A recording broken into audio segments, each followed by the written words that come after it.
Ah, vaste sujet que ces tableaux croisés dynamiques. D'abord, donnons la définition, parce que j'entends trop souvent plein de choses sur les tableaux croisés. Ah, c'est compliqué, je vais jamais y arriver. Non, il paraît que c'est super, mais je sais pas. Bon, d'abord, qu'est-ce que c'est? Qu'est-ce que c'est qu'un tableau croisé dynamique? C'est vrai, c'est un outil incroyablement puissant dans Excel. En fait, il est utilisé pour analyser, étudier et synthétiser vos données, et cela sans être obligé de saisir une seule formule. C'est ça la magie des tableaux croisés dynamiques. On peut rajouter des formules, mais ce n'est pas une obligation. Il permet de combiner et de comparer rapidement un grand nombre de données. Alors, d'abord, pour créer un tableau croisé dynamique, il y a quand même quelques conditions à respecter. Le TCD, c'est un outil. Alors, je parle souvent de TCD pour tableau croisé dynamique. C'est un outil statistique qui repose avant tout sur une base de données bien structurée. On ne peut pas faire n'importe quoi. Si la base n'est pas, la source de données n'est pas bien structurée, vous n'aurez pas le résultat escompté. Alors, qu'est-ce que j'appelle bonne structure? Tout simplement, ma source de données doit obligatoirement posséder une ligne d'entête. Aucune colonne, alors quand je parle de ligne d'entête, c'est aussi des champs, on parle de champs. Aucun champ ou aucune cellule d'entête ne doit être vide. Ça, c'est impératif. Chaque ligne du tableau représente un enregistrement. Et vous ne devez avoir aucune ligne vide dans une source de données. Sinon, ça ne fonctionnera pas. Et enfin, dernière contrainte, le tableau doit être automatiquement entouré de lignes vides, d'une ligne vide, donc au-dessus du tableau, en dessous, à gauche et à droite. D'accord, il doit être tout seul. Enfin, vous me faites confiance, en bas c'est bon. Voilà, une fois que la structure est bien mise en place, on peut se lancer dans la création du tableau croisé. Alors, comment ça se passe? Tout simplement. Je dis toujours tout simplement parce que c'est tellement simple un tableau croisé dynamique. On clique n'importe où. Alors attention quand même aussi. Cliquez, quand je dis cliquez n'importe où dans le tableau, mais ne faites pas une sélection de cellules. Vous cliquez et vous sélectionnez une et une seule cellule. Vous allez dans le menu insertion, enfin dans l'onglet pardon, insertion, vous déroulez tableau croisé dynamique, tableau croisé dynamique. Petite boîte de dialogue qui vous rappelle la plage. Donc normalement, si votre source est bien construite, on a automatiquement la bonne plage. C'est bien B3J303. Donc ça, on est d'accord. Si jamais ce n'était pas la bonne plage, vous pouvez ici sélectionner ce qui est indiqué, et puis de vous-même derrière aller sélectionner la bonne plage. Ça c'est la première partie. La deuxième partie, où est-ce que vous allez implanter votre tableau croisé dynamique? Moi je vous conseille, je vous le dis, évitez de créer un tableau croisé dynamique dans la même feuille que votre source. Donc moi je le fais toujours dans une nouvelle feuille. Vous faites OK. Voilà, qu'est-ce qui s'est passé?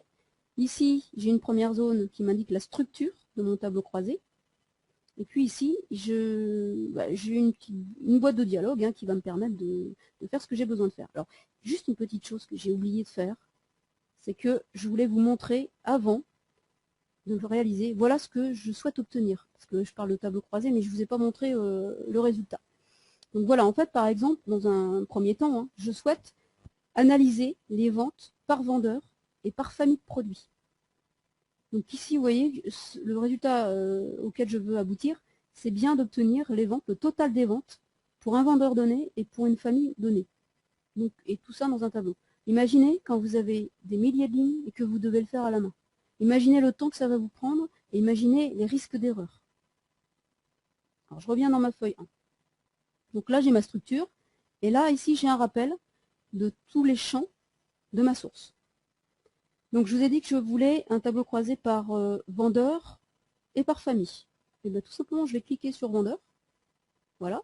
Automatiquement, la liste de mes vendeurs apparaît en étiquette de ligne, ce qu'on appelle en étiquette de ligne, donc on est en tête de ligne. Je vais cliquer aussi mes familles. Ah, sauf que là, ça ne se met pas trop où je voulais. En fait, moi, je les voudrais en tête de colonne, plutôt que de les avoir hiérarchiquement sous chaque vendeur. Eh bien, c'est pas grave, je vais déplacer, vous voyez, je me positionne en bas, je vais faire glisser mon champ famille dans étiquette de colonne. Et là, j'ai automatiquement la liste de mes familles. Enfin, je vais cocher montant total. Et voilà, la magie a opéré. j'ai le total qui s'est effectué, vous voyez, en même pas une seconde. Et automatiquement, lorsque je sélectionne une donnée numérique, elle se met dans la zone valeur. Voilà, c'est fait. Je vais juste faire une petite modification de mise en forme. Paramètres des champs de valeur. Je vais mettre un format nombre un petit peu plus adéquat. J'utilise séparateur de milliers et pas de décimale. OK.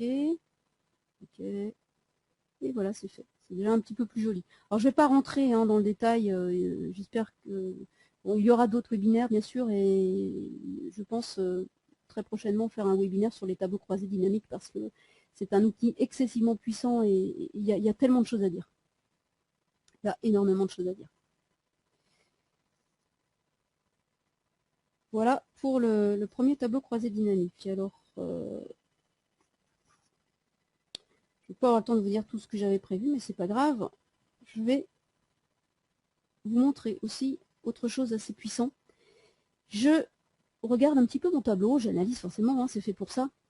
Et je regarde le chiffre d'affaires, tiens, de Alain en télévision. 136 708 €. Alors, ma question c'est, quels sont les enregistrements qui correspondent à ces 136 708 €? J'aimerais savoir dans quelle région il a vendu, quels sont réellement les produits qu'il a vendus. C'est la famille télévision, mais j'aimerais connaître les vrais produits. Alors, qu'est-ce que je fais? Je viens sur cette cellule, et regardez ce qui va se passer, parce que ça va aller très vite. Je vais faire un double clic.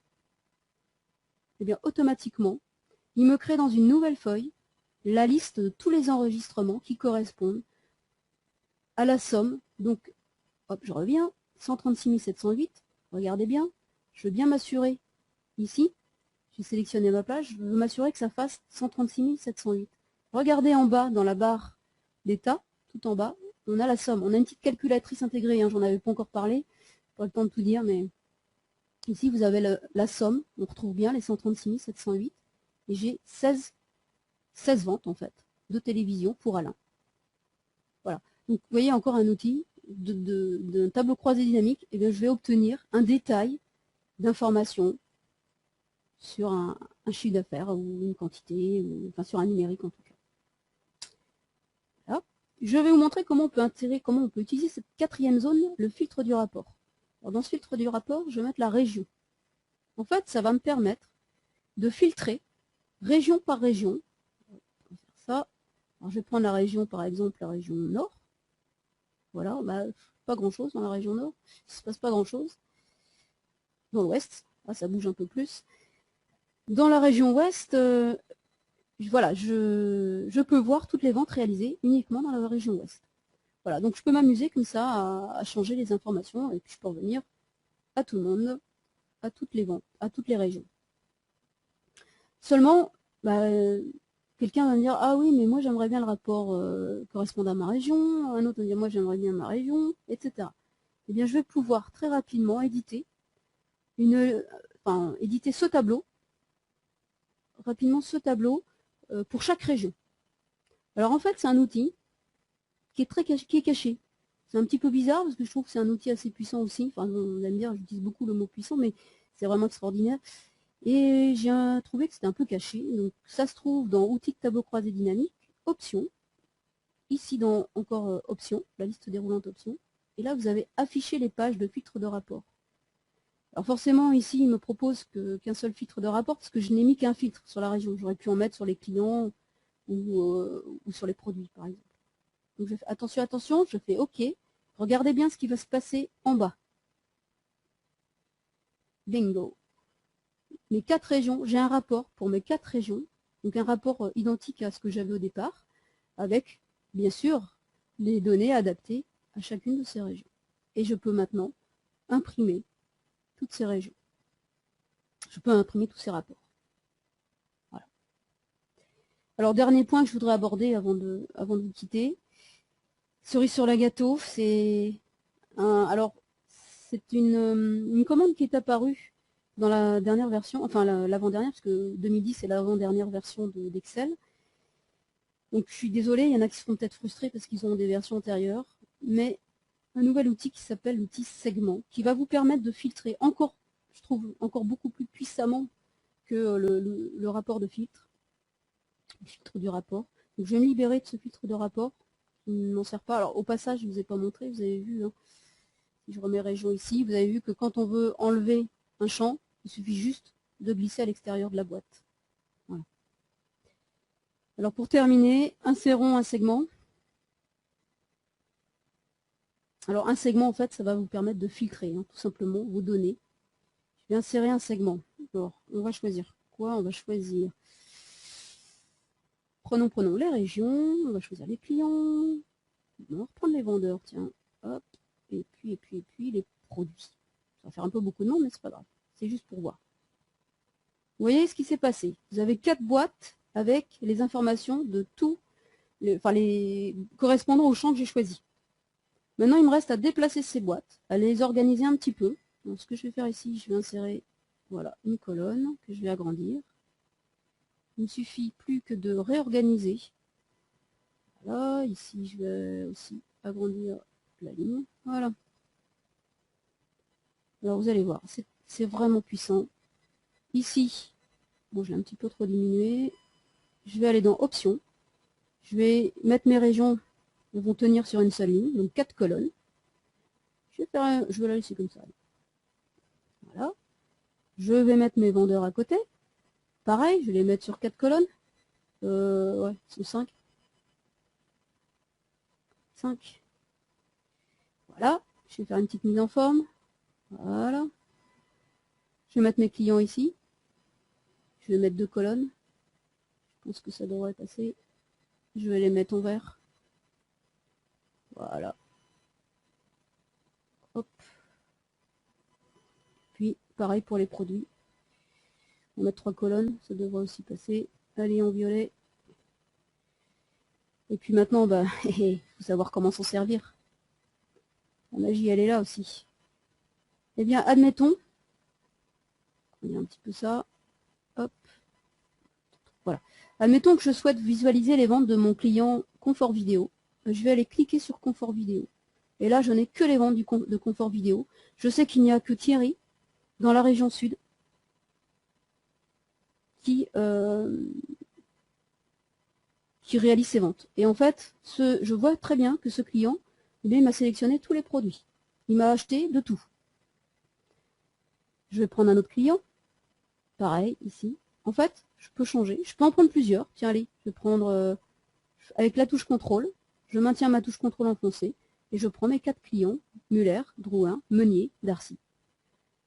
Et si je veux limiter à une région particulière, parce que je vois que ces 3 clients opèrent sur l'Est, le Nord et l'Ouest, ben je prends par exemple le Nord. Ah, en fait, il n'y a que Darcy sur le Nord. Vous voyez très bien les changements de couleur. Et que Gary. Donc je vais enlever le Nord.